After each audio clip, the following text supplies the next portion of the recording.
Assalamualaikum warahmatullahi wabarakatuh. Bismillahirrahmanirrahim. Alhamdulillahilladzi faddala bani adama bil ilmi wal amal ala jami'il alam. Wassalatu wassalamu ala Muhammadin sayyidil arabi wal ajam wa ala alihi wa ashabihi ya nabi'il ulumi wal hikam. Ma ba'du. Saudara-saudaraku dimanapun Anda berada, semoga kita selalu senantiasa mendapatkan bimbingan dan perlindungan dari Allah Subhanahu wa Ta'ala. Saudara-saudaraku dimanapun Anda berada, dalam kehidupan sehari-hari seringkali hati kita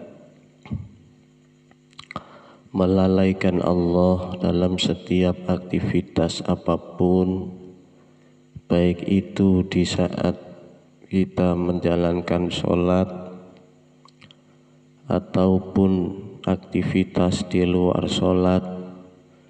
Seringkali hati ini melalaikan Allah Subhanahu wa Ta'ala, seperti yang sudah difirmankan oleh Allah Subhanahu wa Ta'ala di dalam surat Al-Ashr ayat 1 dan 2. Bismillahirrahmanirrahim.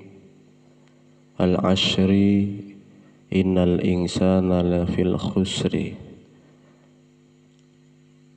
Innal insana lafi khusrin illa alladzina amanu wa amilus solihati wa tawasaw bil haqq wa tawasaw bis sabr. Shadaqallahul azim. Al-Ashri, demi masa, innal insana lafi khusrin, banyakkan manusia itu dalam kerugian yang besar. Illal ladzina amanu, kecuali orang-orang yang beriman. Wal ashri, demi masa.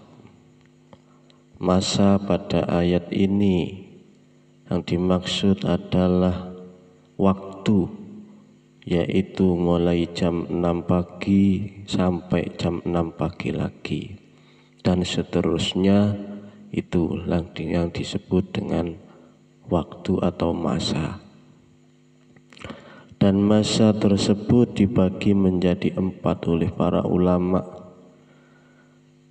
masa taat, masa maksiat, masa kedatangan nikmat, dan masa kedatangan bala atau musibah. Keempat hal ini, yang pertama tadi dalam menjalani taat kepada Allah Subhanahu wa Ta'ala.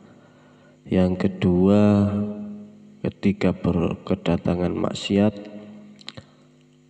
Yang ketiga, kedatangan nikmat. Dan yang keempat, kedatangan bala ataupun musibah. Keempat waktu ini kebanyakan dari golongan manusia hatinya lalai kepada Allah Subhanahu wa Ta'ala.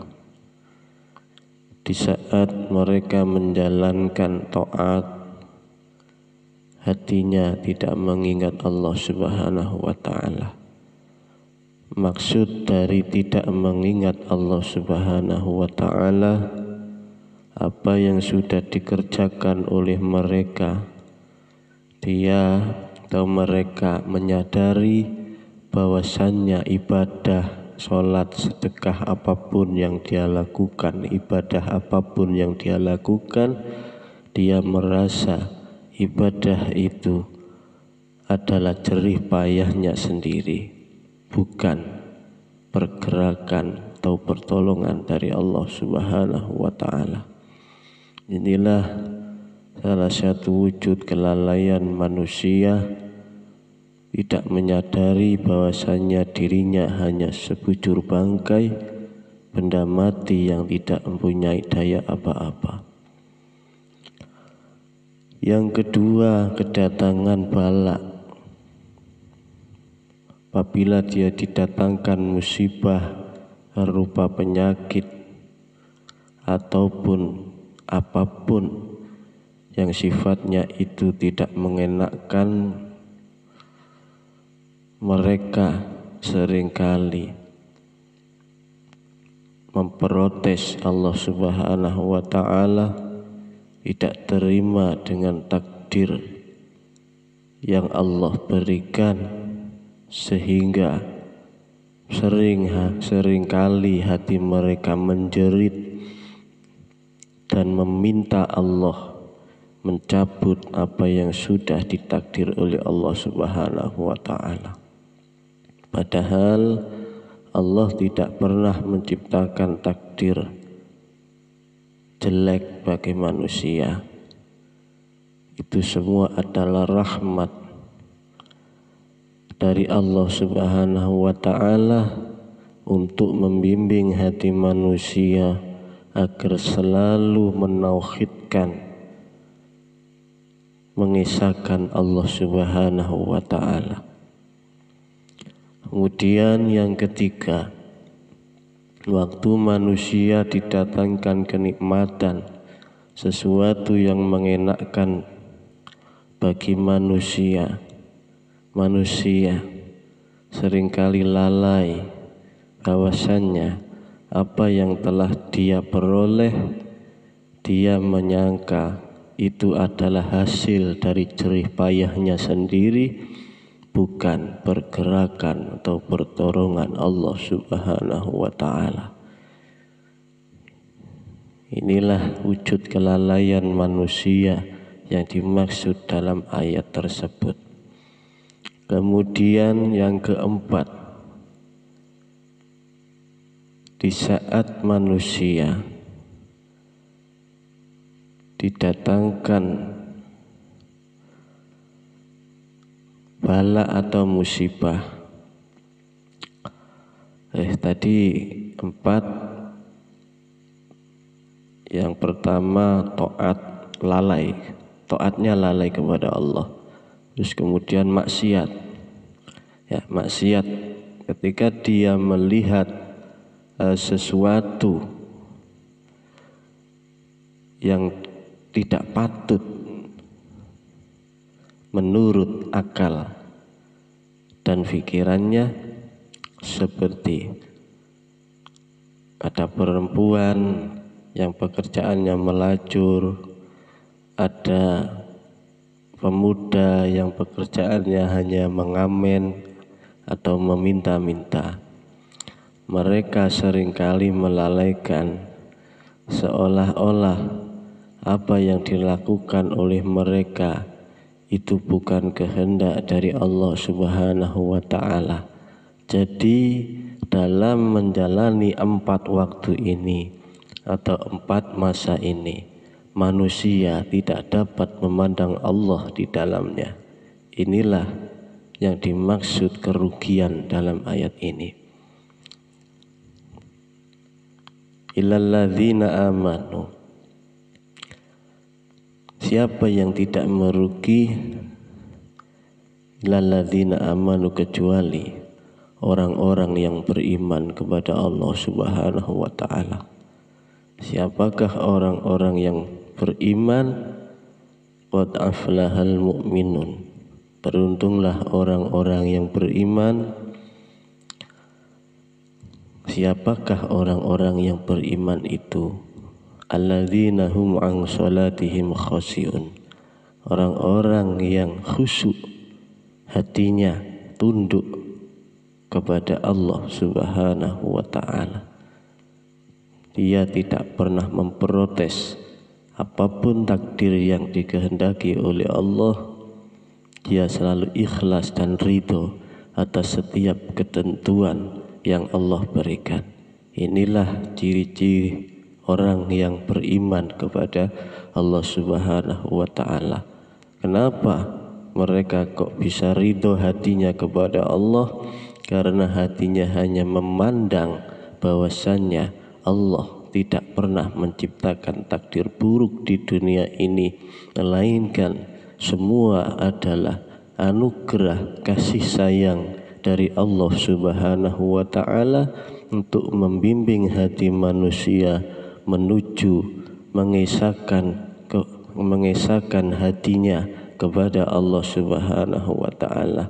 Apabila manusia tidak diuji atau tidak diberi takdir yang demikian, niscaya manusia tidak akan pernah kembali kepada Allah Subhanahu wa ta'ala. Dan apabila orang-orang yang merugi tadi, orang-orang yang tidak pernah ridho atas ketentuan yang Allah berikan, maka di dalam sebuah ayat dijelaskan oleh Allah, kalla balrona ala qulubihim ma kanu yaksibun. Sekali-kali tidak, bahkan apa yang mereka kerjakan itu telah menutupi hati mereka. Ketika mereka melakukan sholat, hatinya tertutup bahwasanya sholat itu adalah kehendak dari Allah sendiri. Hatinya tetap menyatakan dan tetap meyakini bahwasanya sholat itu adalah perbuatannya sendiri. Maka ketika dia tidak pernah mau menyadari atas kesalahan-kesalahannya itu, kadzalika yatba'ullahu ala qulubil ladina la ya'lamun.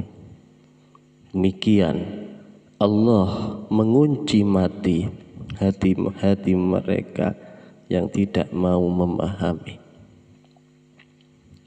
Saudara-saudaraku dimanapun Anda berada, lekaslah kita kembali kepada Allah. Carilah jati diri kita, sesungguhnya siapakah diri kita sebenarnya. Inilah yang harus kita sadari. Kita tidak akan pernah sadar, hati manusia tidak akan pernah sadar apabila mereka masih mengakui pergerakan di dunia ini, sholat, bekerja, dan apapun yang terjadi di dunia ini, dia masih menyangka itu bukan kehendak Allah Subhanahu wa ta'ala. Maka hati yang seperti inilah hati yang terkunci dari hidayah menuju kewusulan kepada Allah Subhanahu wa ta'ala. Disebutkan di surat Al-Baqarah ayat 7, khatamallahu ala qulubihim wa ala sam'ihim wa ala absarihim ghishawatu wa lahum azabun azim. Allah telah mengunci hati dan pandangan mereka, penglihatan mereka telah ditutup dan mereka akan mendapat azab yang berat. Saudara-saudaraku dimanapun Anda berada, marilah bersama-sama kita renungi kehidupan ini. Kita rasakan dari lubuk hati kita yang paling dalam. Siapakah diri kita ini sebenarnya? Apa tujuan Allah menciptakan kita di dunia ini? Dan apa tujuan Allah menciptakan alam semesta ini?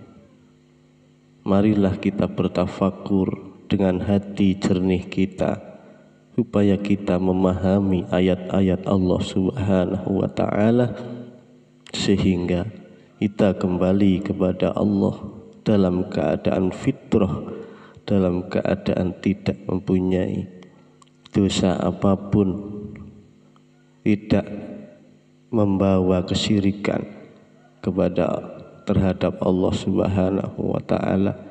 kita bersihkan hati kita dari keyakinan-keyakinan yang tidak menuju kepada Allah Subhanahu wa Ta'ala, seperti yang sudah dijelaskan oleh Allah Subhanahu wa Ta'ala, ad-dunya mata'ul ghurur, dunia ini hanya fata morgana atau bayang-bayang, atau ada yang menyebut hanya tempat persinggahan.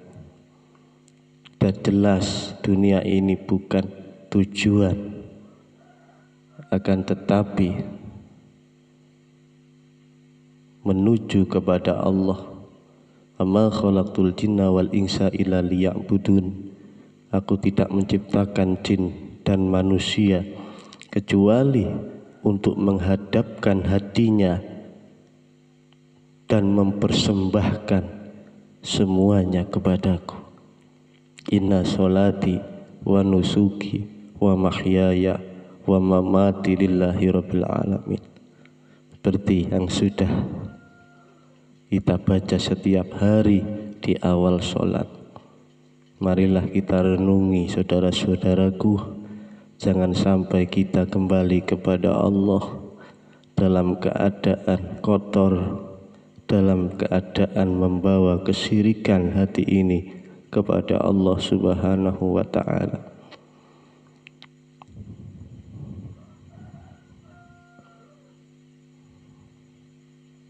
Lahu ma fis samawati wal ard.